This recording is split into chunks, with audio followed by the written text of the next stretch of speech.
Good evening, everybody. How are you? Nice to see you here at the New York Public Library. My name is Julie Golia. I am the Associate Director of the Rayner Special Collections Wing and the Charles A. Liebman Curator of Manuscripts. Here at the library, we've been treating today like something of a holiday because this morning in the Brooke Russell Astor Reading Room for Rare Books and Manuscripts, we opened the Joan Didion and John Gregory Dunn papers to a packed room of researchers, and I think that deserves a round of applause. In early 2023, the library was honored to be selected as the home of the dual archive of these two remarkable writers. Over the past 2 years, I've worked with an incredible team of processing archivists, Amy Lau and Emily Dunn, no relation to John, as they arranged and described this vast collection. A few months ago, Amy and Emily completed their work, and the 336 archival boxes that housed the collection were transported from our Library Services Center in Queens to the building in which you now sit, where our team of curators and librarians have explored the archive and prepared for our many researchers. Across a marriage of almost 40 years and even longer careers, Joan Didion and John Gregory Dunn shaped the contours of 20th century American literary and popular culture through their journalism, fiction, and screenwriting. This legacy is documented in astonishing detail and depth in this archive. Tonight, I'm excited to offer you a glimpse into the Joan Didion and John Gregory Dunn papers at the New York Public Library.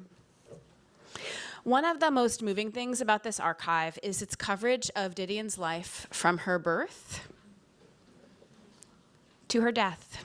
And this is the program from Didion's memorial service shortly after she passed away in 2021. Born in 1934, Joan Didion revealed herself to be an incisive critic and a rigorous writer from a young age. And the collection has her childhood writing to prove it.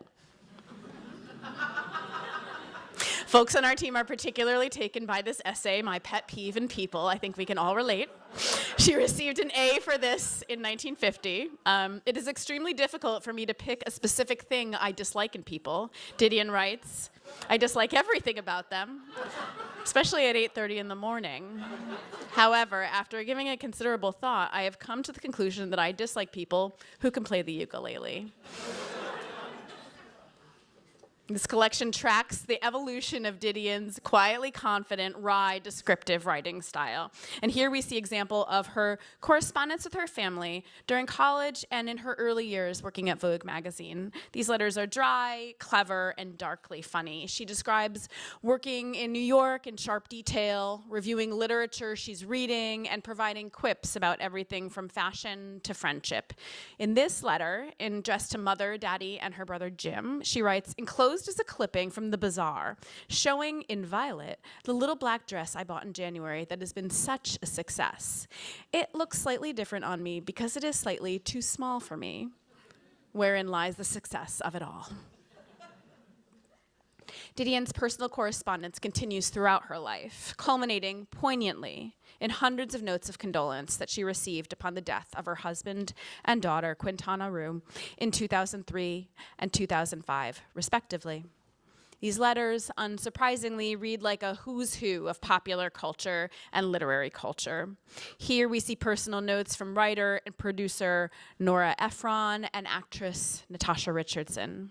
And then in addition, interspersed throughout are letters from strangers, fans and fellow grievers sending their support to Didion. These letters, I think, represent the layers and multiple meanings of this collection. These are deeply personal notes and remembrances, but they're also research materials for her writing on grief.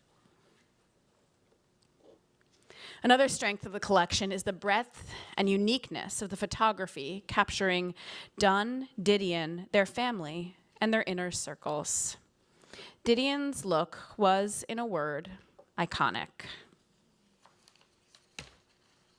She was incredibly thoughtful about how she was photographed and was a careful manager of her public appearance. But this collection also lets us behind the scenes of that public image and includes a rich and rare collection of photographs of Didion and Dunn. It captures the intimacy of a family. We anticipate that this collection will transform understandings of the private life of the Didion-Dunn family and the blurred boundaries between the personal and the professional. And it will also fuel cutting-edge scholarship on the history of celebrity and the ways that 20th century women writers had to manage their own public images in addition to their prodigious literary talents. The collection contains thousands of pieces of correspondence that comprise an incomparable network of intellectual relationships with Didion and Dunn at the center. Represented here are a who's who of American arts and letters: Margaret Atwood, Helen Gurley Brown, Richard Avedon, Joseph Heller, Diane Keaton, Norman Lear, Calvin Trillin, John Updike, Gay Talese, Lillian Hellman, and here, Tennessee Williams. This is a letter from Williams along with some lovely pressed flowers that he sent to Didion in 1973. And he writes in the accompanying letter, "I'm flying over the country of my mind. I ran, a more barren looking than the moon, which Mr. Nixon liked almost as much as football and bugging. It is a 16-hour trip from Bangkok to Istanbul. I'm surviving so far just, mainly through booze and a downer." Often, professional correspondence elided into personal, as with this 1964 letter written by Dunn to his editor at Time, Jason McManus. "A small note with big news. I'm getting married. The date, January 30. The girl, Joan Didion. The place, Carmel, California. What else can I say? I'm 32 years old, almost, of sound mind, good health, know what I'm doing, and am damn glad at last to be doing it." So this is John Dunn to a T, confident, outgoing, impeccable dialogue. And we can see also glimpses of Didion at this same moment in a different part of the archive. The collection holds 50 years of Didion and Dunn's date books. And here, we see Didion on January 30th, the day of her marriage. Oh no! Followed by the day after, I'm smiling again. At first glance, this might sound like cold feet or even matrimonial doubts, but I suspected something more interesting, more complex. Didion's dislike of being in the spotlight, her quiet nature in stark contrast to her husband, as well as her impeccable, ironic sense of humor. Didion and Dunn's professional correspondence files have deep roots in the library's existing holdings. Both Didion and Dunn maintained a particularly close relationship with longtime New York Review of Books editor Robert Silvers. And the library actually holds the vast records of that periodical, one of the most heavily used collections at NYPL. Didion once said of Silvers, "I trust him more than anyone." Now that the Didion-Dunn archive is open, researchers can literally track correspondence and manuscripts across these two collections. Here from Didion's papers is a letter from Silvers about insider baseball, a piece by Didion about the Dukakis campaign, accompanied by galleys of the story.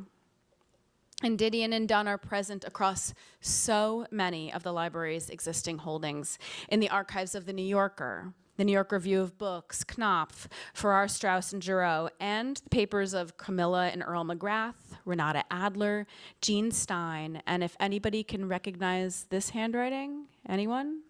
Tom Wolfe, who has uncharacteristic, no argument, the best handwriting in the archives of the New York Public Library. These papers include research materials and manuscripts spanning decades of Didion and Dunn's lives across journalistic pieces, fiction, essays, and memoir writing. Here we see unpublished notes on her interviews with Huey Newton, which informed essays in the White Album published in 1979. And another gem next to it, a never-before-seen, partially completed essay on the women's movement, solicited by the Partisan Review and eventually abandoned by Didion. Among the more moving of her research files are those related to the Year of Magical Thinking and Blue Nights, which poignantly capture her process of grieving. Included in the collection, as you see here to the left, Didion's, or maybe to your right, Didion's copy of Magical Thinking, which she used when reading aloud on book tours. Note what she uses to mark the places where she would read. These are Donne's own personalized note cards. Didion was also a consummate self-editor. As you can see in the book on the right, even after the publication of Magical Thinking, she would mark up her own books in anticipation of readings and of future editions, offering insight into the iterative nature of her writing process. And the collection also includes John Donne's research files, which rival Didion's in extent. Here we find the documentation on the topics that preoccupied his career. For example, the small-town American murder. In 1997, Donne wrote a piece for The New Yorker called The Humboldt Murders. It told the story of the killing of Brandon Teena, a trans man from rural Nebraska.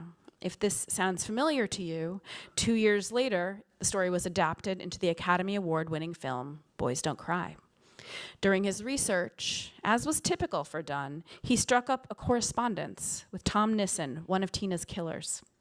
The original handwritten letters, fascinating and chilling, are part of this collection. They often include mention of Didion's books, which Donne would send to Nissen to read, as well as hand-drawn pictures by Nissen, like the one you see here. This correspondence allows us into the mind of a killer and the unflinching research practices of a seasoned reporter.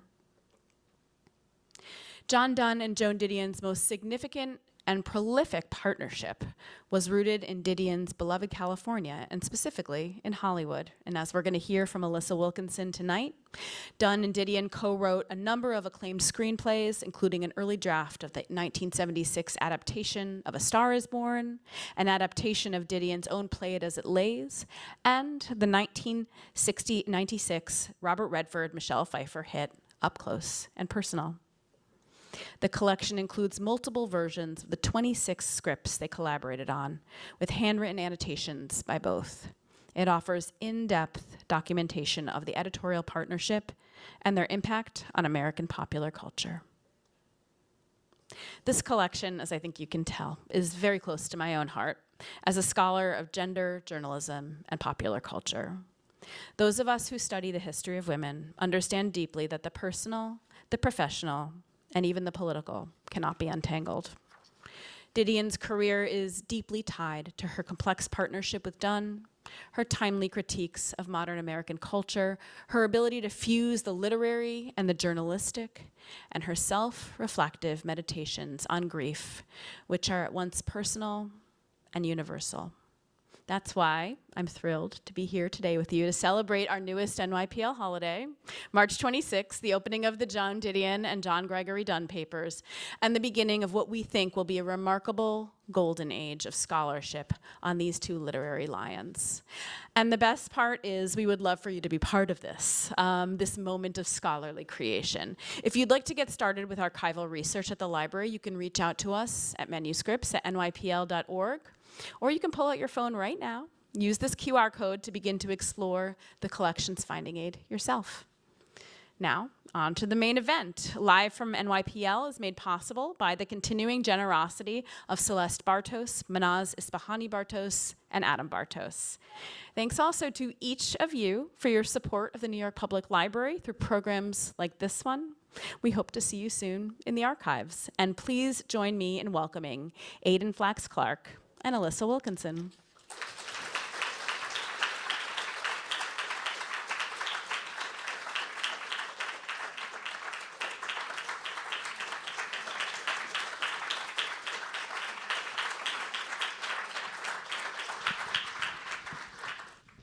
Hi, everybody. Hi. Thanks for coming. Right off the bat, I dropped my clipboard. That's right. That's the way to do it. That's how you know it's going to go well. How's everybody doing tonight? This is Alyssa Wilkinson. This is her new book. Let's give it up. We tell ourselves stories. Hopefully you all saw it's available for purchase outside, yes? And everyone's already purchased a copy, I'm sure. In case you missed it, it's still available for purchase afterward. And you'll be signing it at the end, I believe. So you can line up and get your book signed at the end. Also, I just want to let you know, everyone got note cards when you came in. Excellent. Those are for asking questions. We'll have some questions and answers at the end. So during the talk, write down your questions. Some of my colleagues will come past and pick up the cards from you, and we'll get to them at the end. Congratulations on this new book. Thank you. Out in the world for a couple weeks. We're catching you at the end of book tour, right? Yeah. That's right. It came out on the 11th, so we're just past the 2-week birthday. All right. So Alyssa's going to be bored with all my questions because she's had to answer them already. Yeah. Okay, first off, those collections look pretty amazing, and maybe we could put the QR code back up on the screen just in case anyone didn't get a chance to scan it. As you heard from Julie, it's very busy in there, so you'll have to get in line, but it's well worth the wait. And I'm curious, how pissed off were you when you found out the timing between working on the book and when these collections would be available? I was actually kind of delighted because I had an idea of the kind of book I was writing, and I knew I would kind of get enmeshed in the details if I got too far into the archives. I did go out to Berkeley while I was researching the book and saw a number of manuscripts of her novels and John's, and notes from some of them and screenplays, but it's a lot of drafts that are at the library at UC Berkeley, and that was interesting. But this is seems like more kind of marginalia and ephemera, and that's really exciting. So I knew there were screenplays, which I'm very excited to see, and I knew there were there was a letter from John Wayne, for instance, who figures very largely into my book, but I haven't gotten in there yet to see it. I suppose you will have to write another book. Well, we'll see. I want to start with a New York Review of Books essay that comes kind of in the middle of your book called Insider Baseball, which is about the 1988 presidential campaign, which you told me kind of unlocked the book for you. So can we start just by talking about what people need to know about that essay if they haven't read it and why it was such a key for you? Sure. So it's 1988. Didion has sort of only recently pivoted to being a political reporter at this point. She got a call from Robert Silvers of the New York Review of Books about coming and reporting on campaigns. This was also at a time when she and John and Quintana were moving to New York from LA, where they'd been for a few decades. So she kind of reluctantly went on, and she writes in this essay about being kind of following the Dukakis campaign specifically. And it's really funny because, you know, if you're like a reporter and you're on a campaign plane, you're listening to what the candidate's saying and you're kind of like hearing the speeches and interpreting the policies. And she's listening to what everyone else is saying around the edges. She's like listening to the handlers, and she's listening to the people who are like setting up the shots. And you can see her start to realize, I think, or at least put into words, that presidential campaigns look a lot like movie sets. And she knows this because she's been working on movie sets for decades at this point. She's been around them. She knows how they work. She knows how there's above the line and below the line crew, and a lot of the vocabulary that shows up in it is very much the vocabulary of someone who's familiar with the business. And reading it was the moment where I realized that this book would be not just about Joan Didion in Hollywood, which for a lot of people is still kind of unknown history, even though it's not like hidden or anything. And it wouldn't just be about how Hollywood influenced the way she thinks, but it would also be about how she then understood her country to be subsumed by the logic and vocabulary of Hollywood. And that essay really kind of brought it out for me. And it's also very funny. And all of political fictions is very funny to read, in part because a lot of the players are still the players now. You're just like, that guy was still there, like back then. But also, she's just very good at noticing what show business looks like the more and more it shows up in campaigns and then in presidencies in American politics. Yeah, there's that scene where they staged Dukakis and like his campaign manager, somebody playing catch on the tarmac. It's just this is just a thing they do every afternoon. Yeah, as if this is just like a normal thing the candidate does, and they like need to get the shot. And she's like, oh, yeah, I remember that. I know how that works. And for her, you know, it's fine to work in Hollywood where you get the shot. You might shoot something, like stage something, pretend you're doing something 1,000,000 times to get the perfect shot that kind of represents it on screen. But there's a category confusion happening, which she had sensed with Ronald Reagan, really, that is beginning to be very perturbing. Well, fortunately, politics and show business don't intermix Yeah, anymore. and thankfully they've that got was just a nothing to blip do with on the each screen. other. We don't have to think about that anymore. So that's the last we'll ever talk about that. So, okay, so that essay was a key to your book, but you had already started writing it. So what was the initial impetus? I mean, it was the initial impetus was I think I might want to write a book about Joan Didion, who was still alive at the time. This was in early 2020, a super normal time when nothing weird was going on. And I was talking to my agent, and she was like, I've always kind of wanted to rep a book on Joan Didion. And I thought, oh my goodness, of course, because more than any other writer, and this is not at all like my special little thing. I think many writers would tell you this, but more than any other writer, I had found myself like returning to her work over the years, the 20 years prior, to at first process my own feelings of grief after my father passed away, and then to start to understand the history of the 60s, really. And then as I became more familiar with the kind of writing she did, I started to see how the way she wrote what I would call criticism, her nonfiction, represented techniques and ways that I wanted to write criticism myself, which is what I do for my day job. And so she was really, I guess, inspiring in that way, and I'd written about her some in grad school. So when I got to writing the book, I thought, as a critic would, well, there is a biography, so what's an angle I can come at this with that will be a little different and will make sense for me to think about? And that was the movies, and the fact that she had written all these movies, and she had lived in Hollywood, and she was a fixture in Hollywood's, society, and that, movies had been important to her. So in the summer of 2020, I sat down and did like the full read and watch through. And that was kind of the point at which it all became very evident to me that there was a big arc here. And once you spot it in her language, you can't unsee it. It's there, it's everywhere, it's in everything she wrote. But I thought that was an interesting angle on her. And then, we kind of wrote the proposal and sold the book, and then she died 2 months later. So there have been more books in the meantime, but I've been happy that that was the angle that I brought to it, because it felt like something that I could really spot and understand in her life and her work.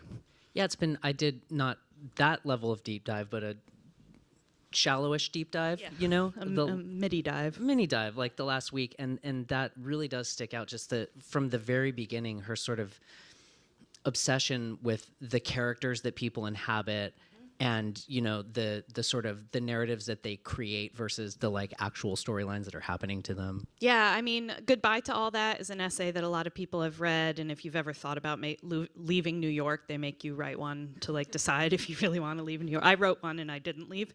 But when you read that essay, she actually uses cinematic language throughout. She talks about seeing herself kind of as a character in a movie. She actually says something like, I go in the revolving door and I come out and it's 8 years later and it's a different building. Like she's just using kind of the logic of how images and movies work in order to process that experience for herself.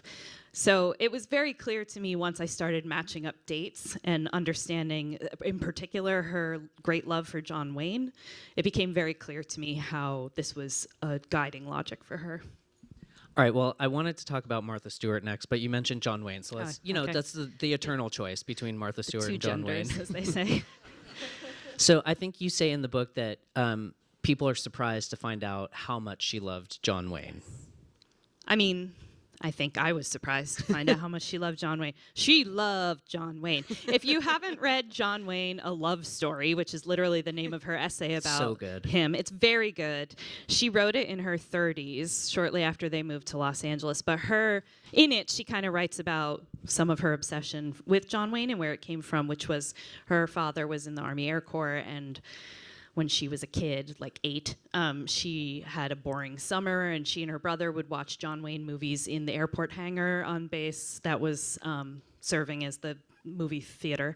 And she just like has this really, really vivid memory of watching him in these movies. And for her, I think he represented everything, like California, the West, like her pioneer ancestors, sort of like a man who is strong and safe and will sort of take care of her, all of those things. And then if you read her early work with that in mind, you start to see, for instance, in her first novel, Run River, John Wayne is name-checked. There's also kind of John Wayne-esque characters, and there's phrasing that seems like it's drawn directly out of John Wayne movies, and this kind of repeats itself throughout her work.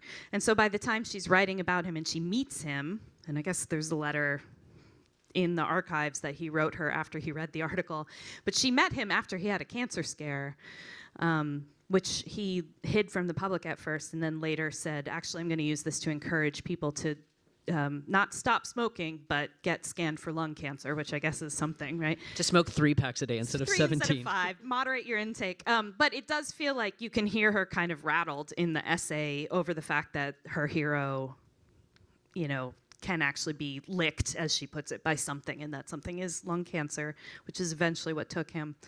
But I also think, you know, his politics are very far right, and hers are pretty far right. She's not like a John Birch Society member, but her mother is, and so that all is kind of wrapped up in the figure of John Wayne. Yeah, and you talk about how he kind of represents early in life this sort of like great American individualism, the pioneer driving to the West, but then, as you describe it, she comes to see that notion as a fraud. Yeah, the older she gets, the more people sometimes characterize her as moving leftward in her politics, and I think it's a little less of that and a little more of questioning mythologies. And the big overriding one that she questions is her idea of California, her inherited idea of California, of what being a Californian 5th generation with pioneer ancestors meant, and also very specifically this idea that she had learned from her parents of rugged individualism where we don't need the federal government. And she was like, and then I read history and realized the federal government built California, and that we in fact took money from the federal government all the time in our pursuit of individualism. And so she starts to kind of reevaluate that, and that kind of culminates in Where I Was From, which comes out in 2003 and is a book about rethinking California, and also about like why is California the way it is. But California is kind of a synecdoche for her for the West, which is to say the spirit of American individualism. So she would have been pro-Doge and then anti-Doge. Oh man, I mean, I don't think she would have any use for Doge, but I can't speak for her. The coin or the government office. But she would have loved meme coins, I think. That made me lose my train of thought. Forgive me. Let me ask you about Martha Stewart. Sure. Because you open the book with Martha Stewart. I do, yeah. Why is that? Well, there's this essay which has since popped up. Since I wrote the intro for this, it popped up in the Martha Stewart documentary on Netflix, which I recommend.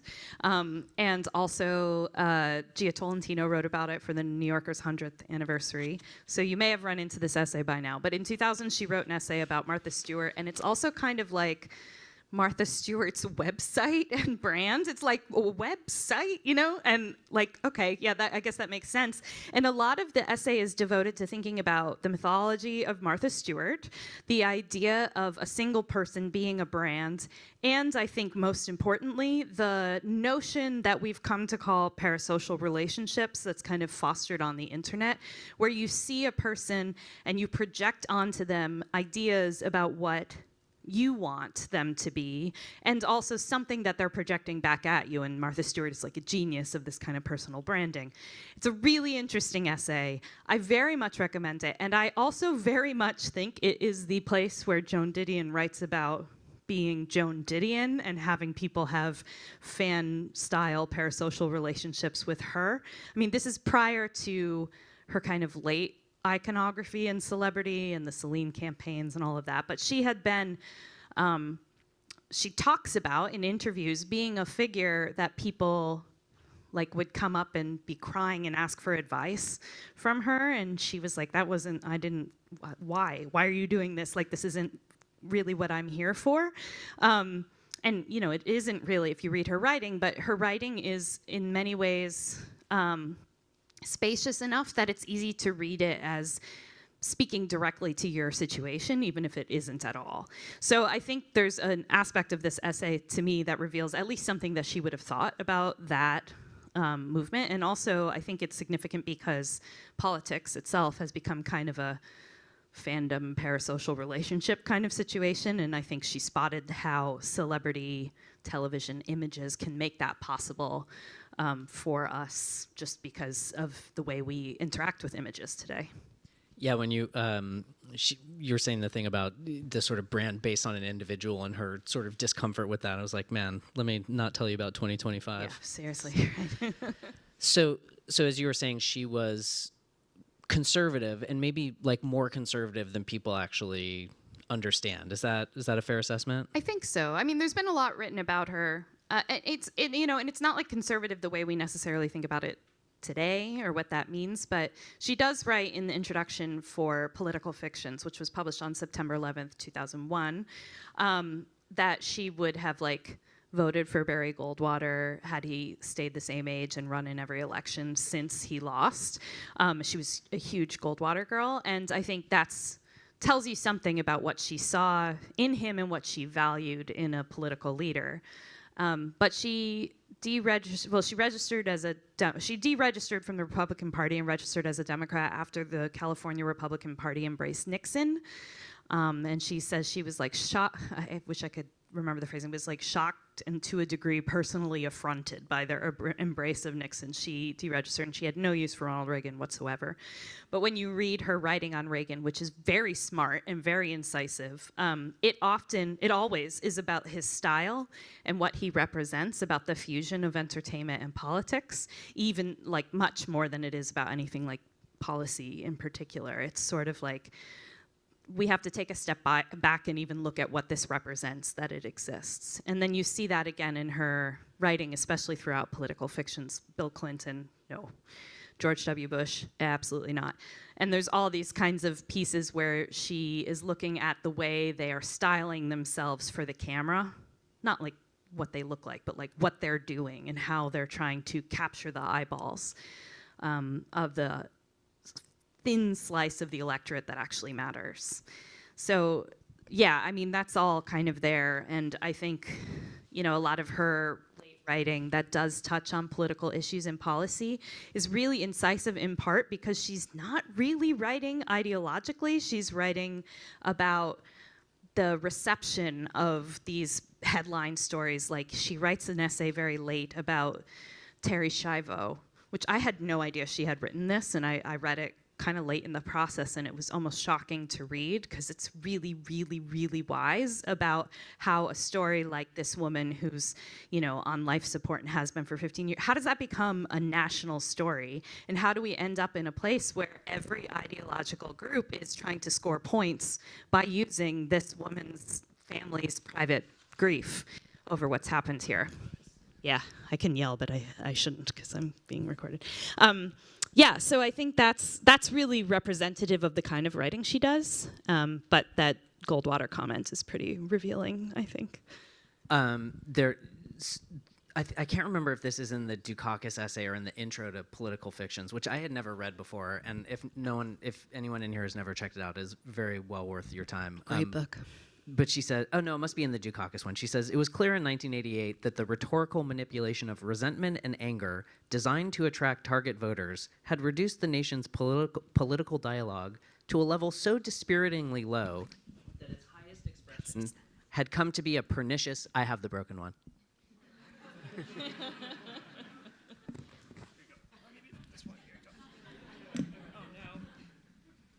How we doing? Okay. That'll be great. A pernicious nostalgia. A pernicious nostalgia.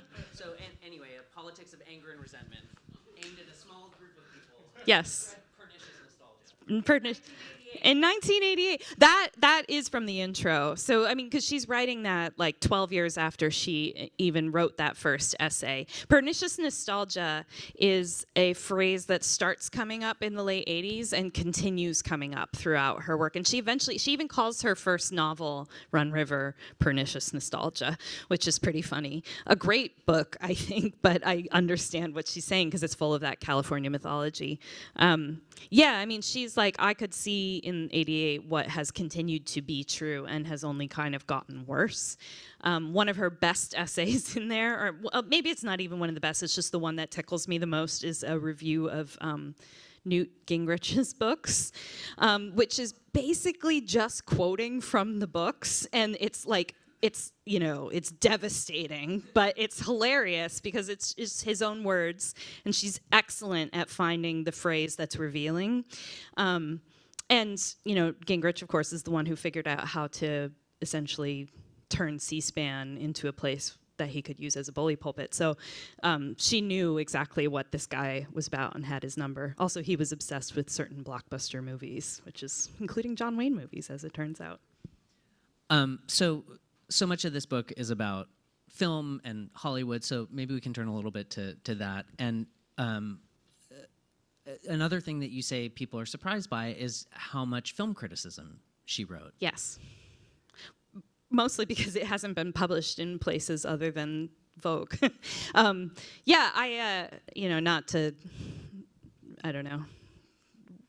don't know what the word is, but anyhow, it was the New York Public Library is the reason I read any of this film criticism. Yeah. Brag for us. Log roll. So she wrote criticism for a bunch of places when she lived in New York City in the kind of late 50s and early 60s, including, this was a time when you could write for National Review and The Nation at the same time. But her criticism for National Review in particular is really good, I think, even if you kind of can hear her just being a contrarian sometimes. I think because they valued really good cultural writing. It was quite early in the years of National Review, and also she had space for it. But in the mid-60s, she picked up a gig at Vogue, where she had been working for many years as a film critic. And she shared a column, basically swapped every other issue with someone else.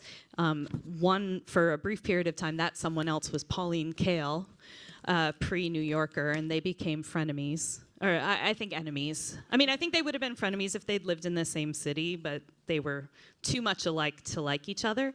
They did both hate The Sound of Music, though. But yeah, and it's funny because, I'm a film critic, obviously. That's what I do for my job. And so I get judgy about people's film criticism. And I read it and I was like, I don't even know if I like this. But I think it's revealing for two reasons. One is she had a literal column in the magazine, like one little column. And the reason I could see it was because the Vogue archives from that period, the digitized Vogue archives, are at the New York Public Library. And I'm reading this stuff when the library is not open. So I couldn't come in and see it like the way I was supposed to and like get it on the campus. So a librarian, and if you're here, thank you. I don't know who it was, but someone like got on the phone with me for an hour and helped me figure out how to get access to these PDFs when the building wasn't open so I could see them. So you can see them on the page, and they're surrounded by ads for like, I don't even know, whatever they were selling in 1963, like creams of various kinds. And sock garters? Yeah, that kind of thing. Like if, crazy stuff like that. But they're also interesting because it reveals to me that she had a very populist taste. She really wasn't into whatever the cool kids were watching in the mid-60s. Like, not any use, it seems, for the French New Wave, for instance, or like New York underground cinema or things like that.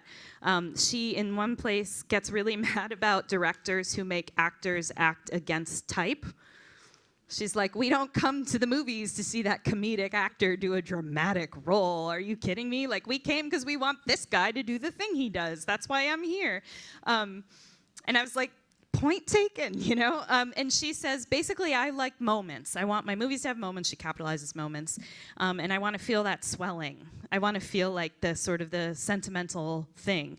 I feel like this contradicts what most people think she was all about. It's like very not elitist at all in her film taste. Her literary criticism is another matter, so that also tells you something about her.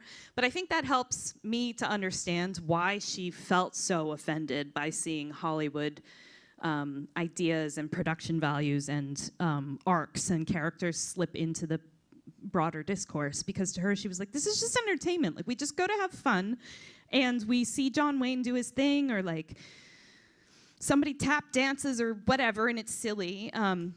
That said, she has some real great singers in there. She doesn't think Billy Wilder has a sense of humor, although there's a letter from him in the archives as well that he liked. And she has a really funny thing about a panther, the Pink Panther, where she's like, I would not think it was possible to make a movie with men in monkey suits that was so not funny or something like that. There's just like a bunch of those little pieces in there, so you can see that. But she dropped reviewing movies for the most part. When after they moved to Hollywood, within the year, except a banger about Woody Allen in the New York Review of Books. I mean, she hated Woody Allen before it was cool. Yeah, and for totally different reasons. Yes. Yeah. Although it had, there were like letters that, of course, men wrote in that were very long-winded and stupid about why she was so wrong. And her response, if you want to quote it, was her response, because the NYRB Prince responses was just, oh, wow. That's it. I want to like pin that up over my desk and use it someday. When I saw "Oh No" about the wedding on the screen earlier when Julie was talking, That's right. Oh wow. But so she came to really not think highly of film critics. Yeah. Well, how does that make you film critics specifically? How does that make you feel as a film critic in the East? I mean, I don't know. Well, she has this. So her Cale beef, it is specifically Pauline Kael, but I think it's also Andrew Saris and everybody who was working out here at the time. I mean, I think she's half right and half wrong. So she and John were mad. I talk about them like my friend, Joan and John.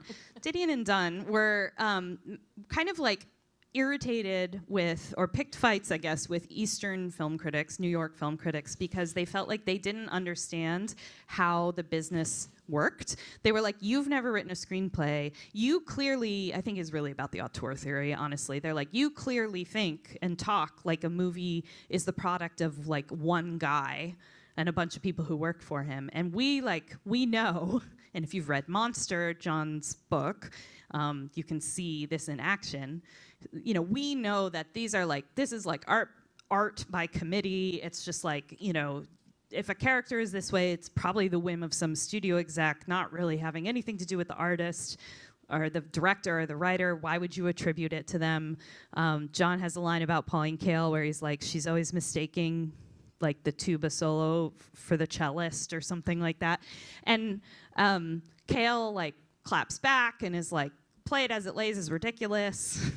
And just like, I laughed the whole way through, or, I had to stifle giggles. And then John's like, I didn't even review Raising Cain because I had a movie coming out and I didn't want to get on her bad side. And so there's just this like back and forth.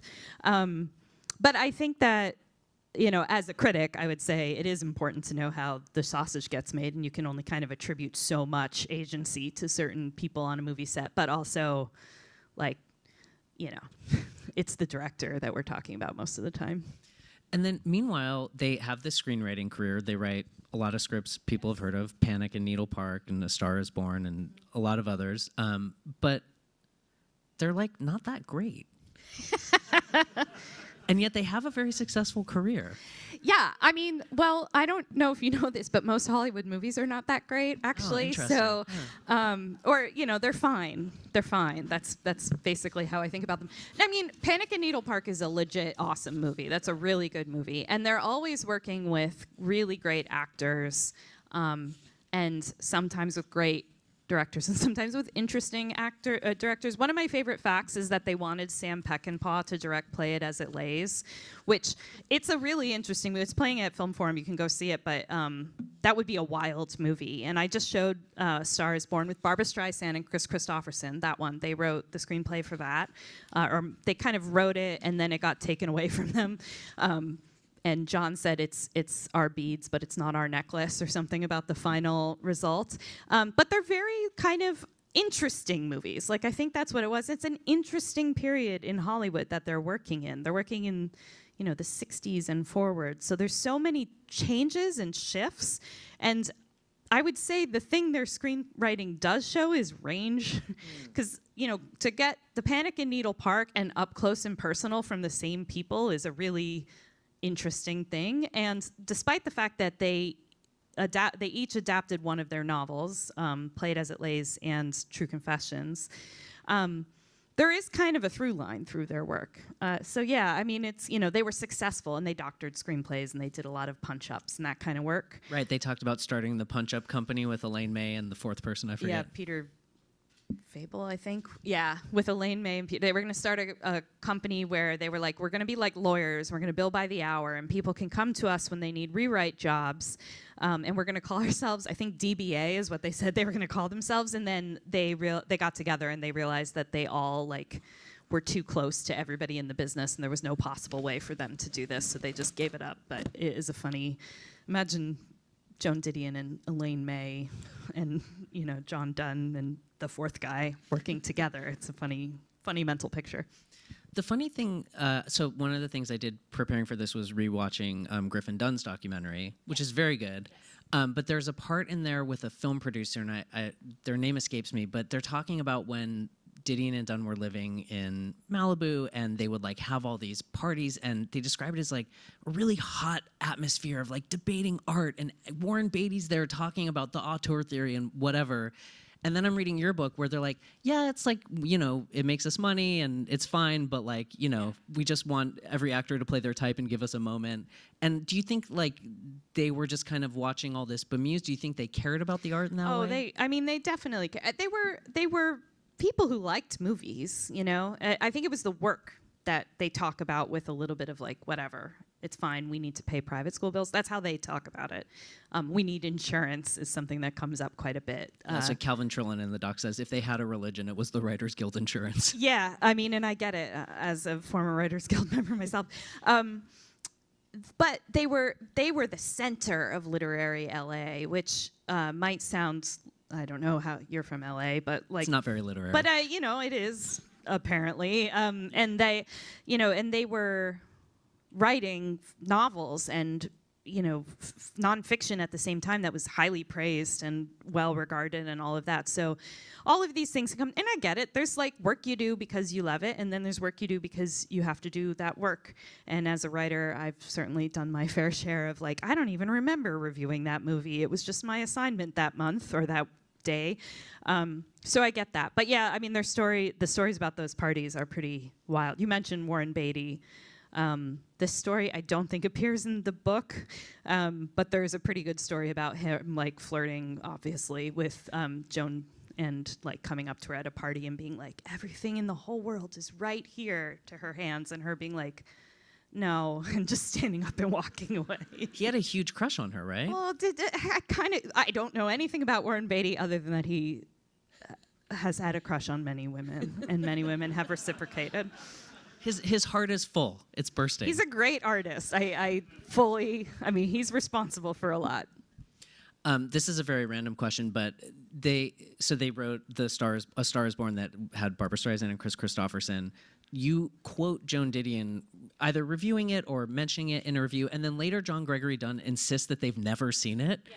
Why? I don't know. I mean, so yes, in her opening column for Vogue, she, as a film critic, she's like, I even love the bit where, I don't remember what she says exactly, but she's talking about something about A Star Is Born, and she's like, and if there's one thing I know about cinephiles, it's that they insist that the version of A Star Is Born you should see is the one with Janet Gaynor, which is the first one.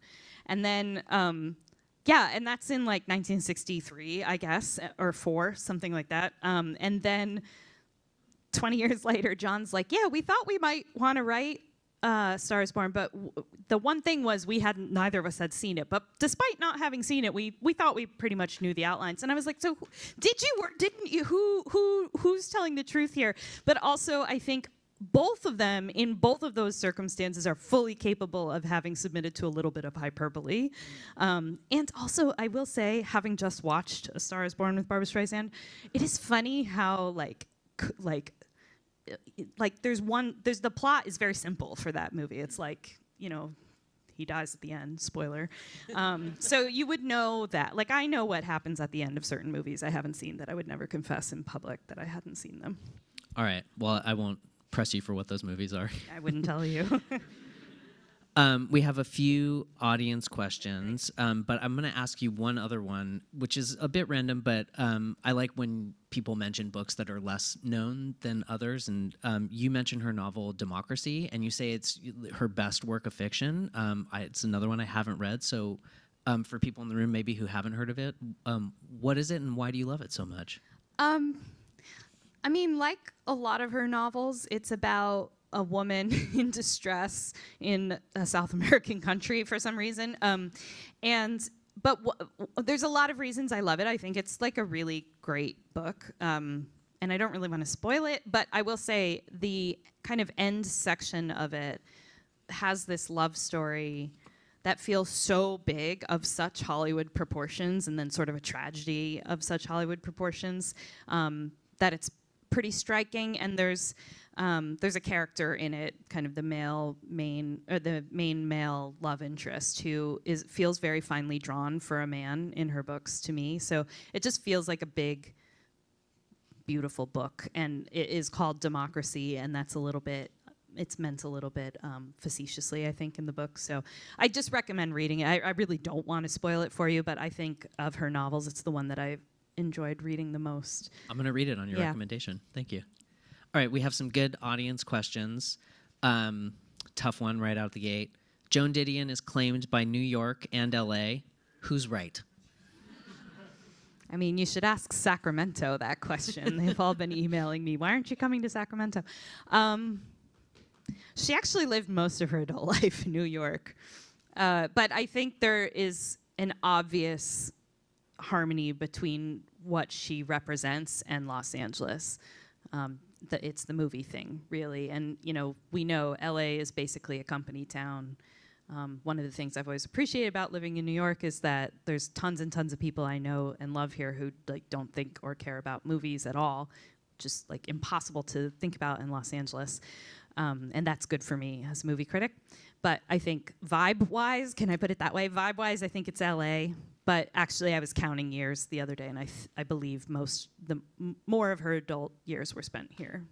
And I mean, I feel like when you go back and look at her California writing, a lot of it is really California. There's definitely LA, but she's in San Bernardino for a murder trial. She's talking about Sacramento.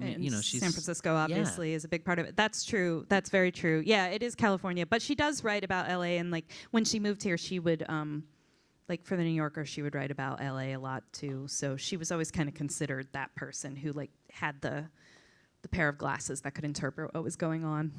I was really bothered that when they moved to Brentwood, people called her the Kafka of Brentwood, because she resembles Kafka in no way whatsoever. No, I don't even really I don't know who said that, actually. I was glad you included it in the book, though. Yeah, it's funny. Okay, what was something new and surprising that you discovered during your research?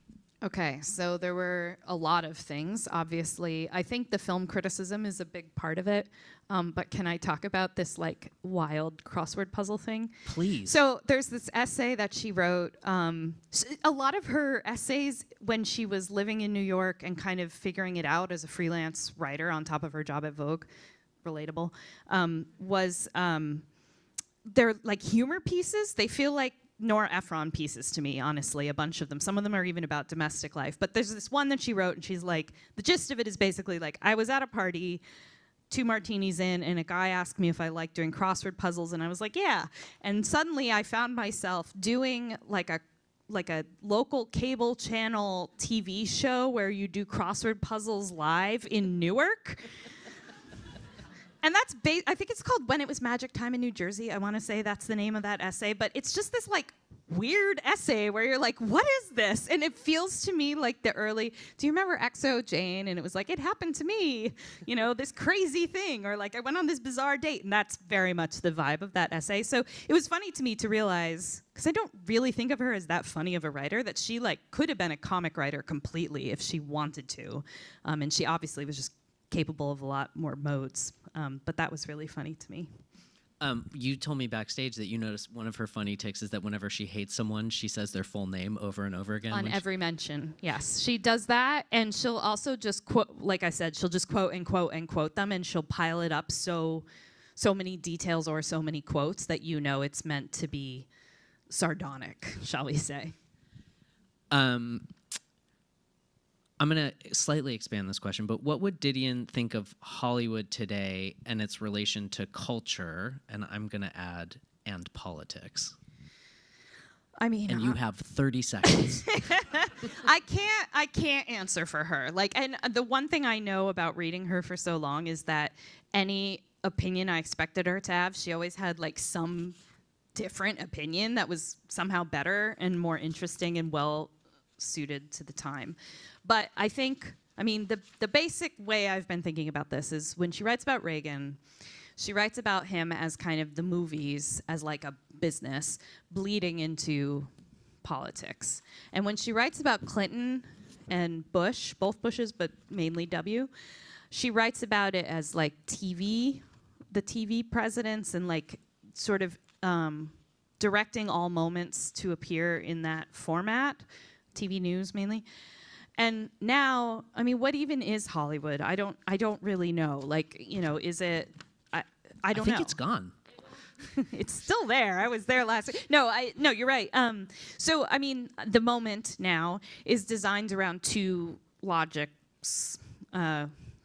systems. One is reality TV and unscripted sort of things, where a lot of the arc is about like having moments of conflict that create the highs in the narrative action, and then and that are kind of made up, but they're intended for people to talk about them. Real Housewives, etc. You're talking about politics, right? Politics. Well, that's what I mean, yeah. And the other is going viral, right? Like the point of everything is to go viral, and if you can go viral, then people will watch your thing.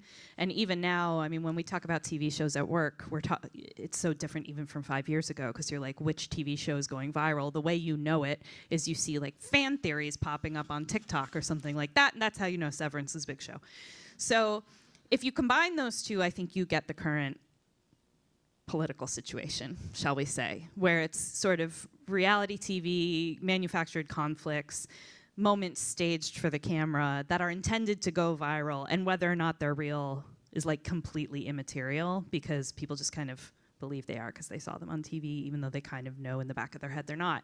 So I think that's the logical end of her argument about Hollywood and today. About actual Hollywood today, I have no idea. I couldn't possibly tell. I wish she was here to write about it, and I wish she was here to write about the expansion of celebrity into like the necessity of being a multi-platform person. Like, you can't just be an actor, you have to also have like a perfume brand and like a, you know, like a charity and a weekend gig with puppies or something like that. And a book of the month. And a book of the month. You have to have a book club, which we thank you, all of you. Yes. But no, I mean, that's what it is to be a celebrity today. Almost to survive, right? But that has to also do with virality. So. How is your creative process similar or dissimilar to Joan Didion's? That feels like a trick.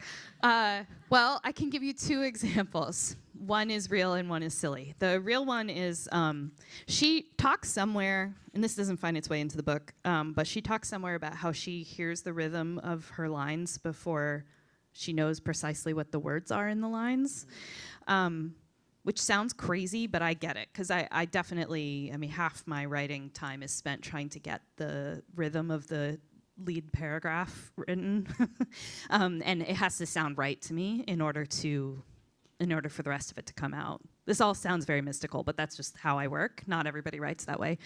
The silly version is she would write all day, and then she would pour herself bourbon and edit it. Yeah. All right. Well, I'm going to take a privilege and ask you one last question, which Okay. I am curious about, which is about her relationship to her female readers and also to her own sense of her womanhood and femininity. You talk about how, I mean, right out the gate, she has just a huge portion of her fan base are women, and women who, like you said earlier, are coming to ask her for advice and are kind of looking to her as a voice expressing things about being a woman in America that maybe they hadn't figured out how to articulate yet. And yet, you know, you also talk about her, you know, tepid relationship with feminism. And in reading her, I don't get the sense that her womanhood is like what she wants to foreground as her identity. How do you think about those relationships and how she squared them? I mean, it feels complicated to me. Someone at some point during my book tour mentioned her as a feminist icon, and I said, well, she wouldn't want to be called that. I mean, she wrote an essay about second wave feminism, which was what it was at the time, and was just like, absolutely not. But I think a little bit for her was always standing outside of isms. Like any ism for her was immediately suspect because it was fixed ideas. And she really, anytime that we join a group that has sort of things, the way we put things is sort of fixed, she's like, no, absolutely not. And she didn't want to be part of it. She also saw it as like, well, I fought my way up. Like, just like sometimes it's just tougher because we're girls and they're, you know, those are guys and you just have to fight your way up. There's a host of problematic things there. I don't even have to say them, I don't think. But she was very in touch with like femininity. She wasn't, I don't think she was trying to be one of the guys. And John says in Monster that in Hollywood meetings, she was treated as an associate guy, is the way he puts it, or that she was like basically there to take the notes. So it feels like a really complex part of her life that is a little opaque. But no, she doesn't want to foreground like being a woman writer. That is absolutely not present in her writing.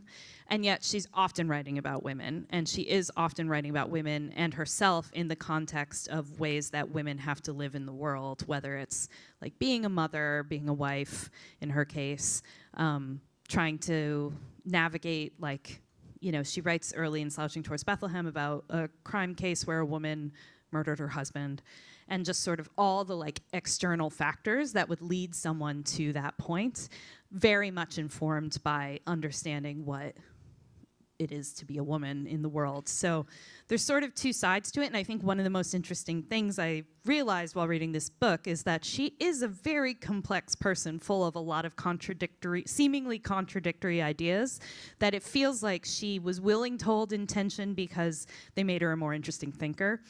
And you know, the most delightful thing reading this book, I think, and instructive for me as a writer, was seeing that by the end of her life, all of her writing at the end of her life is about constantly reevaluating like pieties and mythologies that she had accepted and lived her life by, and being willing to challenge them even later in life, which is pretty much the opposite of how a lot of writers actually end their lives, right? So I hope to be like that, I guess, to never settle on those fixed ideas. But I think that came from her philosophy. Yeah, it's a long-winded way to say, I don't know, but No, it's a good question. And I think what you said at the end is so inspiring. It's true. To keep being curious about yourself and your work is not easy as you get older. So I think it's a great place to end. And thank you very much, Alyssa. The book is for sale outside. Alyssa will be signing it. You can line up over here. And obviously there are many questions you have about Joan Didion and John Gregory Dunne that you can now answer in the papers that are here in the library. So come back and visit us. Thanks, everybody.